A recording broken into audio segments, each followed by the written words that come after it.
चौधरियों के गढ़ में सुभाष बराला ने अपनी हुंकार भर दी है। उसकी हुंकार से सियासी हुंकार से जोड़ा जा रहा है, और जोड़े भी क्यों नहीं, क्योंकि उचाना विधानसभा एक ऐसी विधानसभा है जो कि बांगर का गढ़ है, बांगर का शेर। चौधरी बीरेंद्र सिंह से लेकर के साइड की लगते जो विधानसभा है नरवाना, वहां पर एक तरफ इनेलो का गढ़ तो दूसरी तरफ रणदीप सिंह सुरजेवाला का गढ़ है। तो वही उचाना की भी बात करें तो चौधरी बीरेंद्र सिंह के अलावा दुष्यंत चौटाला का भी गढ़ है।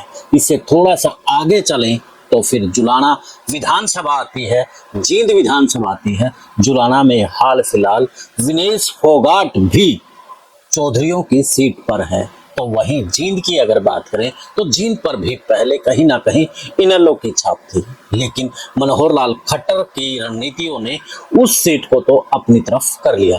लेकिन अब चौधरी बीरेंद्र सिंह के लिए तो खतरे की घंटी है। इसके साथ में और कौन कौन से नेता है जिसके कारण से अब खेल बदल सकता है, यानी कि इस सियासी दंगल में जैसे ही सुभाष बराला ने एंट्री मारी है तो अब चौधरियों में एक मैसेज तो गया है कि भाजपा का कुछ तो खिचड़ी पक रही है, या सुभाष बराला द्वारा ये खिचड़ी पकाई गई। क्या कुछ है, आज इसी पर हमारा विश्लेषण रहेगा। उससे पहले आप भी अपनी राय कमेंट्स बॉक्स में जोड़ दीजिएगा कि सुभाष बराला ने जिस तरीके से चौधरियों के बीच में अपनी हुंकार एक जयंती के माध्यम से भरी है, तो क्या वो हुंकार उसकी कामयाबी होगी, और या दूसरे जो चौधरी हैं उनको नुकसान होगा या फायदा होगा।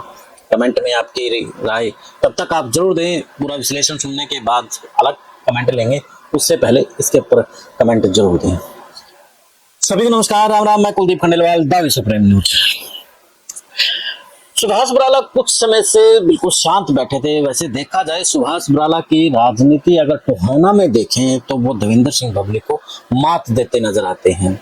अगर हम शुरुआत के दौर की बात करें, जब नगर परिषद के चुनाव थे, नगर परिषद के चुनाव के दौरान सुभाष बराला ने एक ऐसा खेल खेला कि देवेंद्र सिंह बबली के जो कैंडिडेट थे उसको मात दे दी।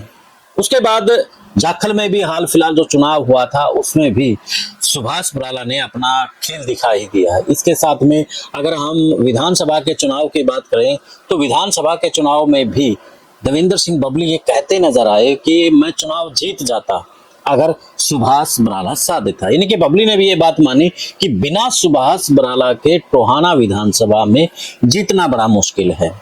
यानी कि सुभाष बराला के पास बीजेपी की चुनावी चाबी है जिसके बलबूते पर जीता जा सकता है। ये बात देवेंद्र सिंह बबली कई अपने भाषणों के अंदर, कई जो पत्रकार वार्ता है उनमें कई बार कहते सुना है। तो अब हरियाणा की राजनीति में सुभाष बराला अपनी एंट्री मार रहे हैं, क्योंकि बीजेपी में एक तरफ जहां नायब सिंह सैनी जो ओबीसी लीडर बन करके सीएम बन गए हैं, तो दूसरी तरफ अब जो जाट का एक खाली रिक्त स्थान कहते हैं ना, जो रिक्त स्थान था वो भरने की कोशिश है। हालांकि हमने पहले भी इस पर वीडियो बनाई थी कि जो जाट पॉलिटिक्स करता है उस पर कहीं ना कहीं खतरा के बादल जो मंडरा जाते हैं, क्योंकि प्रदेश के अंदर जो जाट पॉलिटिक्स है वो कहीं ना कहीं भस्मासुर है। इसके ऊपर हम पहले वीडियो बना चुके हैं, आप सुप्रीम के यूट्यूब चैनल और फेसबुक पर आप जाकर के देख सकते हैं।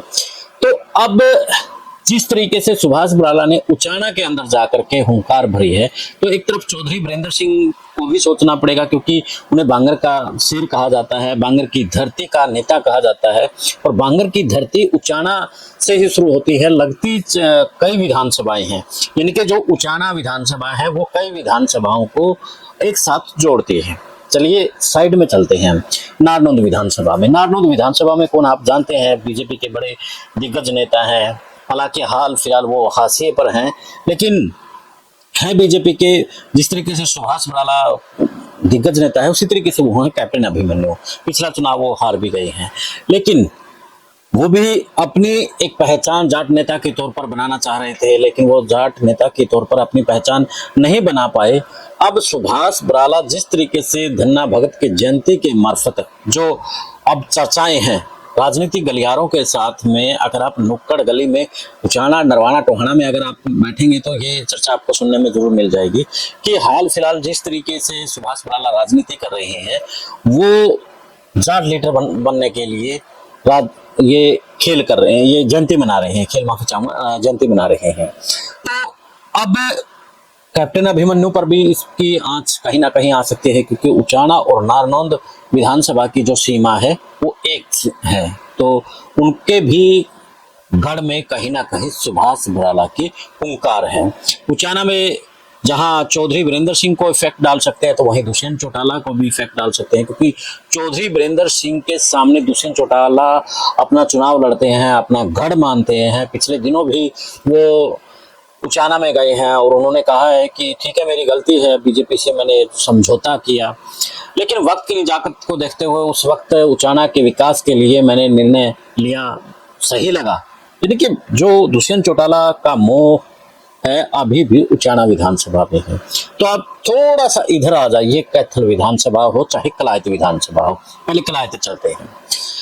तो कलायत विधानसभा में जयप्रकाश, जो कि कांग्रेस के पूर्व केंद्रीय मंत्री भी रहे हैं, हाल फिलहाल सांसद भी हैं, उनके बेटा हाल फिलहाल विधायक भी हैं कलायत विधानसभा में। और अब जिस तरीके से अब जो जाट और गैर जाट की राजनीति चली थी और जाट के तौर पर किसी बड़े नेता की अगर पहचान हुई है तो वो जयप्रकाश भी है। तो जयप्रकाश की विधानसभा पर भी कहीं ना कहीं ये सेंध हो सकती है। जाट लीडर के तौर पर अगर सुभाष बराला उभरते हैं तो उचाना और कलायत की जो सीमा है वो भी कहीं ना कहीं एक ही सीमा है, तो वो कलायत को भी इफेक्ट डाल सकती है। इससे आगे कैथल में चलिए। तो कैथल में रणदीप सिंह सुरजेवाला का गढ़ है, वो विधायक रहे हैं और अब उनका बेटा विधायक है। तो जाट नेता के तौर पर रणदीप सिंह सुरजेवाला के भी हरियाणा की पॉलिटिक्स में एक विशेष पहचान है। तो कहीं ना कहीं उनको भी जो अब सुभाष बराला का जाट पॉलिटिक्स करना नुकसान दे सकता है। यानी कि आप जींद के विनेश फोगाट से लेकर के आप फिर उचाना, फिर कलायत, फिर आप नरवाना के अंदर भी जिस प्रकार से इनेलो का गढ़ कहा जाता है, उचाना के लगते ही नरवाना की विधानसभा सीट है, बीच में डुमरखा का ही एक बॉर्डर है, आगे फिर उचाना शुरू हो जाता है। डुमरखा भी उचाना में आती है, यानी कि नहर के इस साइड से उस साइड में नरवाना और उचाना का आपस में फासला है। तो नरवाना में जहां इनेलो अपना गढ़ मानती है तो वहीं रणदीप सुरजेवाला भी गढ़ मानते हैं, और उस तरफ कैथल में भी रणदीप सिंह सुरजेवाला अपना गढ़ मानते हैं। तो इस प्रकार से सुभाष बराला चौधरियों के बीच विक्की विधानसभा में एक हुंकार भरते नजर आ रहे हैं। इससे आगे आप चलिए उकलाना विधानसभा में। हालांकि नरवाना और उकलाना दोनों रिजर्व सीट हैं हाल फिलहाल। तो उकलाना में भी अब जो जीत हुई है नरेश सेलवाल की, वो जो भूपेंद्र सिंह हुड्डा की जो जाट पॉलिटिक्स थी उसका कहीं ना कहीं उसे बड़ा बेनिफिट मिला है, जिसके कारण से नरेश सेलवाल वहां से चुनाव जीत गए हैं। और जो उकलाना विधानसभा सीट है वो जाट बाहुल्य सीट है, तो कहीं ना कहीं सुभाष बराला वहां पर भी इफेक्ट डाल सकते हैं।